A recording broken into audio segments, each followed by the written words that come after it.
नमस्कार दोस्तों, ocean network में आपका स्वागत है। मैं हूं ओमकार चौधरी।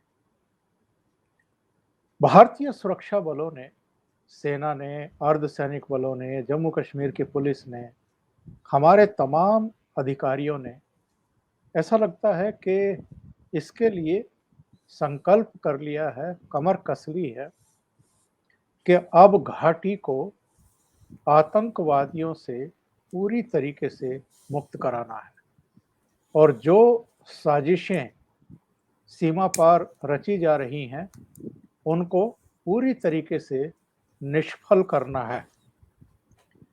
जहां ये छिपे हुए हैं, जहां इनके छिपे होने की आशंका है, उन जंगलों में आग लगाने के लिए गोले दागे जा रहे हैं और ये तभी हमारे सुरक्षा बल करते हैं, तभी हमारी सेना करती है, जब घने जंगल हों, जब ये पूरी तरीके से छिपे हुए हों, जब इनकी सही लोकेशन ना मिल रही हो, तब जंगलों में आग लगा करके इनको घेरा जाता है और जब ये किसी एक तरफ से निकल कर के भागने की कोशिश करते हैं, तो इनका काम तमाम किया जाता है। आप जानते हैं कि पिछले 8-9 दिन से पुंछ में मुठभेड़ चल रही है और ये ऑपरेशन अभी पूरी तरीके से खत्म हुआ नहीं है। आस-पास के भी तमाम इलाकों पर सेना की, अर्धसैनिक बलों की पूरी नज़र है। तो इस सब पर और कुछ दूसरे मुद्दों पर चर्चा करने के लिए जाने-माने रक्षा विशेषज्ञ और टेरिटोरियल आर्मी के पूर्व चीफ, हमारी भारतीय सेना में अपने जीवन के 37 बहुमूल्य वर्ष देने वाले, युद्ध सेवा मेडल से अलंकृत major general Ashwani Shrivas sir जुड़ गए हैं। श्रीवास सर, बहुत स्वागत है आपका। नमस्कार। नमस्कार चौधरी साहब। सर, ये जो सूचना मिल रही है, मुझे तो ये बहुत ही महत्वपूर्ण लग रही है कि जो पैरा कमांडो हैं, एसओजी की टुकड़ियां हैं, एक छोर से जंगल खंगालने में जुटी हुई हैं, झाड़ियों को जला करके आतंकियों के मूवमेंट का पता लगाने की रणनीति बनाई गई है और मेंढर के भाटा टूडिया जंगल में आतंकवादियों को खोजने के लिए अब गोले बरसाए जा रहे हैं ताकि जंगल में आग लग जाए, और लग भी गई है, ताकि आतंकवादियों को घेरा जा सके और उनका काम तमाम किया जा सके। हमारे दर्शकों को ज़रूर बताइए कि सेना ये रणनीति कैसे अवसरों पर अपनाने की कोशिश करती है? हाँ, बिल्कुल। देखो चौधरी साहब, आपने बहुत ठीक बताया। देखो, होता क्या है कि अब हम देखते हैं वहाँ पर स्थिति क्या है। 40 से 50 स्क्वायर किलोमीटर का जंगल है राजौरी पुंछ में, और घना जंगल है, पहाड़ी इलाका है, और उसके अंदर क्या नाम है, छतरी नुमे पेड़ हैं, और दिन में भी रात जैसी हालात होते हैं, ऑब्जर्वेशन बिल्कुल नहीं है, और उनके अंदर काफ़ी गुफाएँ भी हैं, और उनके अंदर ये छुप जाते हैं। इनके वहाँ पर इन्होंने राशन पानी रखा होता काफ़ी दिनों का, जिस प्रकार से ओवरग्राउंड वर्कर इनके काम कर रहे थे, तो उस समय ये कम से कम 15-20 महीना तक रह सकते हैं अंदर, और ये बाहर नहीं निकलते, और ये अपना सब कुछ कार्रवाई अंदर से ही करते हैं, और ऐसे में इनको निकालना बड़ा मुश्किल हो जाता है।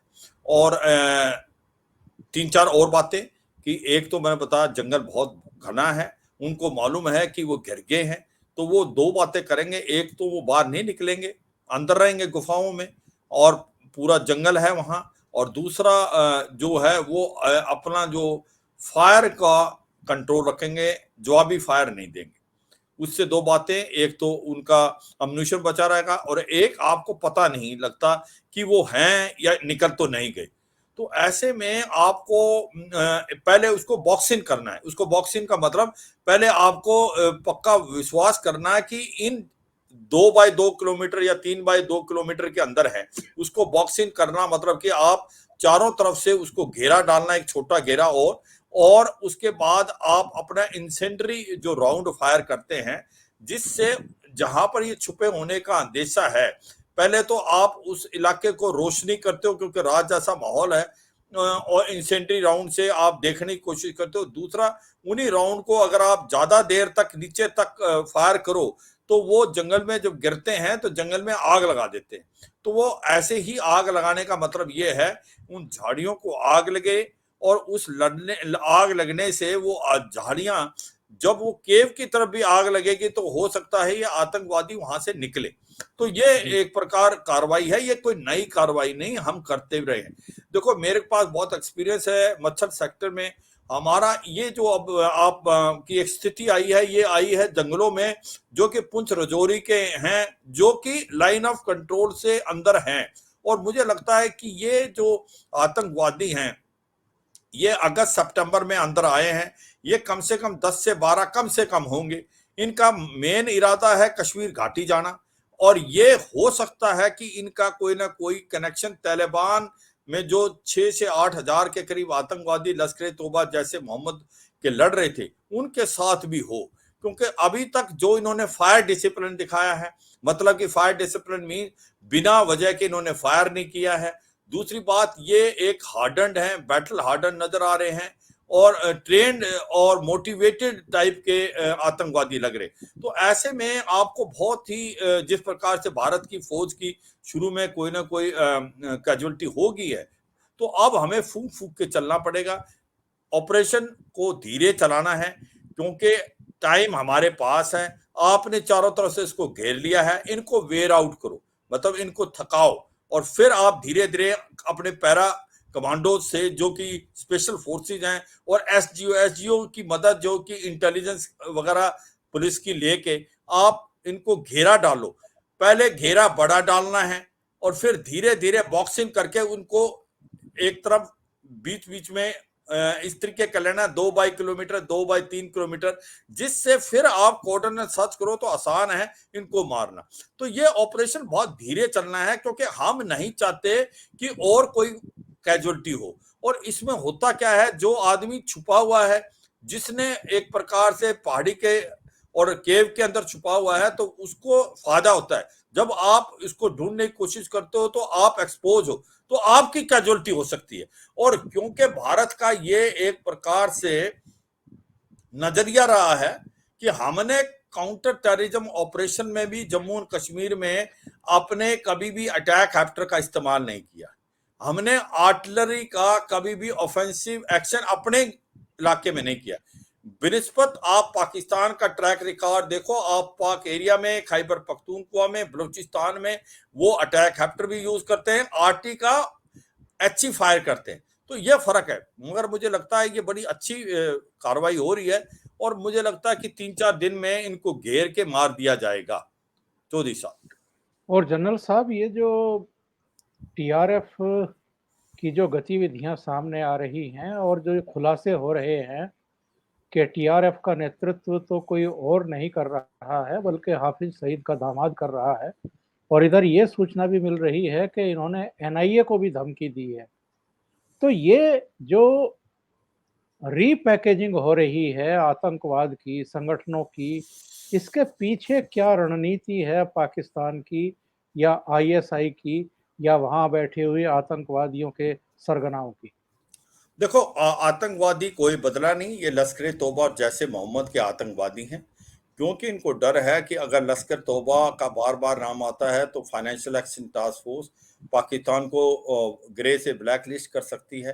तो इन्होंने अभी इसको नया पैकेजिंग किया, टीआरएफ जो है द रेजिस्टेंस फोर्स, और एक प्रकार से बताने की नाम भी इसको इंग्लिश दिया है, और एक प्रकार इसकी तुलना कर रहे हैं जिस प्रकार से सेकेंड वर्ल्ड वॉर में हिटलर जब के अगेंस्ट एक रेजिस्टेंस फोर्स इकट्ठी हुई थी यूरोप में।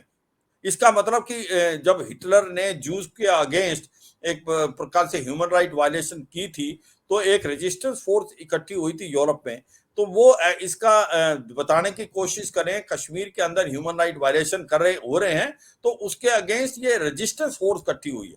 तो ये उसके साथ तुलना करने, मगर ये सारे वर्ल्ड को पता है ये कुछ नहीं है, ये एक प्रकार फ्रंट ऑर्गेनाइजेशन है लश्कर तोबा की, और जो इसका कमांडर है वो हाफिज सईद है, उसका ही दामाद है। तो ये छुपाने से नहीं छुप सकता, सबको पता है कि ये और कुछ नहीं वही आतंकवादी हैं जो कि लश्कर तौबा के हैं और जैसे मोहम्मद के आतंकवादी हैं जो कि कश्मीर घाटी में अभी काम कर रहे हैं। चौधरी साहब। और जनरल साहब, एक वीडियो सामने आ रहा है राजपूताना राइफल्स के लेफ्टिनेंट जनरल JKS ढिल्लो साहब का, और वो श्रीनगर के कार्यक्रम में बोल रहे थे और उन्होंने खास तौर से कश्मीरियों को नसीहत दी है, नसीहत भी दी है और ये समझाया भी है कि आप में से अगर कोई पश्चिमी देशों की यात्रा करता है तो वहाँ जब आपके पासपोर्ट, जब आपके कागजात चेक किए जाते हैं इमिग्रेशन काउंटर्स पर, तो पाकिस्तानी कहलाना, पाकी कहलाना एक तरीके से वहाँ गाली जैसा है। और सबसे कमज़ोर पासपोर्ट अगर दुनिया में जिन देशों का है, जहाँ आपको कई बार तो बहुत अपमानजनक स्थितियों का सामना करना पड़ता है, वो पाकिस्तान का है। तो आप लोगों को जो बहकाया जा रहा है पाकिस्तानी बनने के लिए या पाकिस्तान की हिमायत करने के लिए, या आप में से अगर कुछ ऐसे लोग हैं जो पाकिस्तान की हिमायत करते हैं, तो उनको इस बात का अंदाज़ा होना चाहिए कि पश्चिमी देशों में पाकिस्तानी होने का मतलब क्या है, पाकी होने का मतलब क्या है। तो ये बहुत महत्वपूर्ण एक तरीके से उन्होंने नसीहत दी है और उनका भाषण है। हाँ, बिल्कुल। चौधरी साहब, एक तो ये भाषण पुराना है। जो जनरल ढिल्लन थे वो पहले 15 कोर के कोर कमांडर रह चुके हैं 3-4 साल पहले। मगर बात में दम है, वो अभी भी बात बिल्कुल दुरुस्त है। वो ये बता रहे हैं कि अगर आपके पास पाकिस्तान का पासपोर्ट है और आप इंटरनेशनल किसी देश में जा रहे हैं, दूसरे देश में, स्पेशली यूरोप में, अगर पता लगता है कि आप पाकिस्तानी हैं तो आपके कपड़े उतरवा लेंगे। वो हर चीज आपकी चेक करेंगे, आपको शक की नजर से देखा जाएगा, आपको लगेगा कि आपने बहुत बड़ा कसूर किया है, और ये सच्चाई है। और उसी साथ में अगर आपके पास हिंदुस्तान का पासपोर्ट है तो आपको इमीडिएटली जाने देते हैं। तो ये बात है। और ये जो गिलानी साहब जो के को पाकिस्तान के झंडे के अंदर जब भेजा गया है, उनको बताना चाहिए कि वो भारत के पासपोर्ट पे जाते थे और वो भारत के पासपोर्ट पे निकल जाते थे। अगर ऐसे ही शेर थे तो वो लेते पाकिस्तान का पासपोर्ट और उसकी धज्जियां उड़ा लेता पूरा वर्ल्ड। सच्चाई ये है कि आज की तारीख में एक प्रकार से गुनाह है अगर आपके पास पाकिस्तान का पासपोर्ट है। और जो लोग अच्छे भी हैं पाकिस्तान में, वो जब जाते हैं बाहर, जो कि अच्छे जर्नलिस्ट हैं, अच्छे प्लेयर हैं, वो कहते हैं कि हमारी इतनी बेइज्जती होती, हमें इतना बुरा नजरों से देखा जाता है कि हम, और घृणा की नजर से देखा जाता है और शक की नजर से देखा जाता है। वो क्योंकि कार्रवाई पाकिस्तान ऐसा कर रहा है। पाकिस्तान एक टेररिस्ट स्टेट है, जहां पर भी आतंकवादी की घटनाएं होती हैं पाकिस्तान में उसकी रूट्स हैं। और आज वो ग्रे लिस्ट पे, कल को ब्लैक लिस्ट पे हो जाएगा। सारे के सारे आतंकवादी वर्ल्ड के वहां पर हैं, चाहे वो लश्कर तौबा, जैसे मोहम्मद, तहरीक तालिबान पाकिस्तान, इस्लामिक स्टेट खोरासान, उसके बाद तालिबान, ये सारे वहीं से पैदा हुए हैं। तो सच्चाई ये है कि वो ये बताने की कोशिश कर रहे हैं कश्मीर के जो वसिंदों को कि भाई कश्मीर, कश्मीरियत, जुमेरियत और इंसानियत पे है। आप पाकिस्तान के में जाना चाहोगे जो देश का कोई वजूद नहीं है वर्ल्ड के अंदर, उसको अगर आप बता दो पाकिस्तानी है, तो ये एक बड़ा जुर्म है, क्योंकि आपके सब कपड़े निकाल लेंगे वो और आपको साइड में करके आपकी हर चीज देखेंगे। वो शक की नजर से इसलिए देखते हैं कि आपका इंप्रेशन ऐसा है, आप, पाकिस्तान देश ही ऐसा है, वो आतंकवाद देश है। और उसको मुझे लगता है टाइम आ गया भी आतंकवादी देश डिक्लेयर भी कर देना चाहिए। चौधरी साहब। और शिवाज सर, जो सूचना जम्मू से मिल रही है, बहुत बड़ी संख्या में, हजारों की संख्या में प्रवासी जो हैं वो घाटी से जम्मू पहुंच रहे हैं, और ये इनमें से ज़्यादातर उत्तर प्रदेश के हैं, बिहार के हैं, पश्चिम बंगाल के हैं। और जाहिर है पिछले दिनों जिस तरीके से टारगेट किलिंग हुई है, उसी की वजह से ये पलायन हो रहा है वहाँ से। और इनके लिए हालांकि जो DRM हैं जम्मू के, बलदेव राज, उनका बयान आया है कि हम फिरोजपुर में बात कर रहे हैं स्पेशल ट्रेन के लिए। ये तो एक पहलू है, लेकिन मेरा कहना ये है कि जितनी बड़ी संख्या में लोग वहां से पलायन कर रहे हैं, ये एक बहुत बड़ी चुनौती है हमारे सुरक्षा बलों के लिए भी, जम्मू कश्मीर शासन प्रशासन के लिए भी और केंद्र सरकार के लिए भी, कि इनमें एक सुरक्षा का भाव फिर से पैदा किया जाए, नहीं तो ये बहुत बड़ी चुनौती बन जाएगी। और शायद बिल्कुल। यही वजह है कि जंगलों तक में अब आतंकवादियों को ढूँढ करके खत्म किया जा रहा है, ताकि जो टारगेट किलिंग का इनका सपना है या जो इनका षड्यंत्र है, उसको पूरी तरीके से विफल किया जा सके और लोगों में एक भरोसा वापस लौटाया जा सके। बिल्कुल, बहुत ज़रूरी है कि ये भरोसे को जल्दी से जल्दी दोबारा लाएँ और मुझे लगता है कि भारत की सिक्योरिटी फोर्सेस इसके लिए काबिल है और ये कार्रवाई करेगी। देखो अभी लगे हुए हैं, ऑल आउट ऑपरेशन बहुत ज़ोरों से चल पड़ा है, कार्डन एंड सर्च चलने लगे हैं। उसके बाद ये 10 दिन के अंदर 13 जो आतंकवादियों को मार गिराया है और उसमें से 3-4 वो आतंकवादी हैं जो इन ऑपरेशन में जिन्होंने ये काम ये किए थे घटनाएँ उसमें शामिल हैं। और ये सच्चाई है कि ये जो 5 से 6 हज़ार जो बिहारी और से आए हुए हैं, यूपी से आए हुए हैं, झारखंड से हैं, कुछ राजस्थान के भी लोग हैं। वो जो लोग हैं, वो बहुत इम्पोर्टेंट थे जम्मू एंड कश्मीर की डेवलपमेंट के लिए, क्योंकि वो इन्वॉल्व हैं आपकी सड़कें बनाने के लिए, आपके ब्रिजेज़, हॉस्पिटल, रोड्स, उनमें सब में शामिल थे और जो वहाँ की लोग एप्पल ऑर्चर्ड और सैफरन की खेती करते हैं, वहाँ भी काम कर रहे थे और कुछ अपना रोज़ी पैसा लेबरर की तरह कमा रहे थे। तो अब कहीं थोड़ा बहुत तो इनको जो एक प्रकार डर का माहौल पैदा हो गया है, तो वो जाना चाहते हैं। तो अब उनको रोकना तो आप कॉन्फिडेंस दिला के उनको कैंपों में रखो, मगर अब थोड़ा-सा सेटबैक है।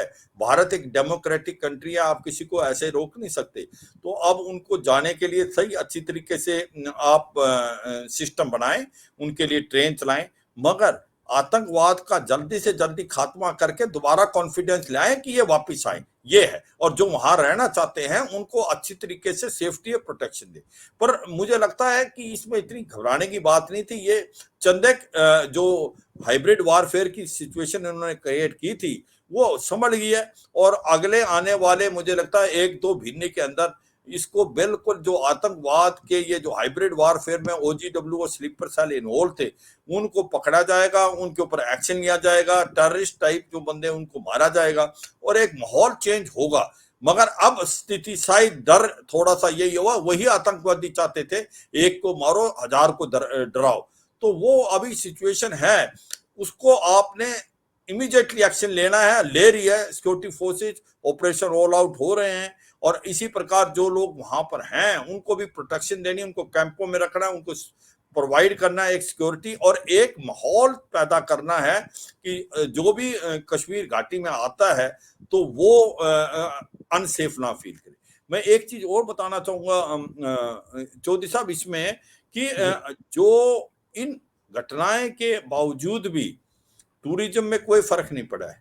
टूरिस्ट अभी भी उतने ही हैं, चाहे वो सोनामर्ग में है, गुलमर्ग में है, कश्मीर के बाकी इलाकों में हैं, अभी भी उतने ही हैं। तो ये एक जो 6-7 हजार जो हमारे माइग्रेंट लेबरर थे उन में एक डर पैदा हुआ है और डर की वजह बिल्कुल ठीक है क्योंकि उनको ऊपर टारगेट किया गया था और वो एक डेवलपमेंट का हिस्सा वो चाहते हैं ये टेररिस्ट कि कहीं ना कहीं कश्मीर की डेवलपमेंट रुके। पाकिस्तान की आईएसआई यही तो चाहती है।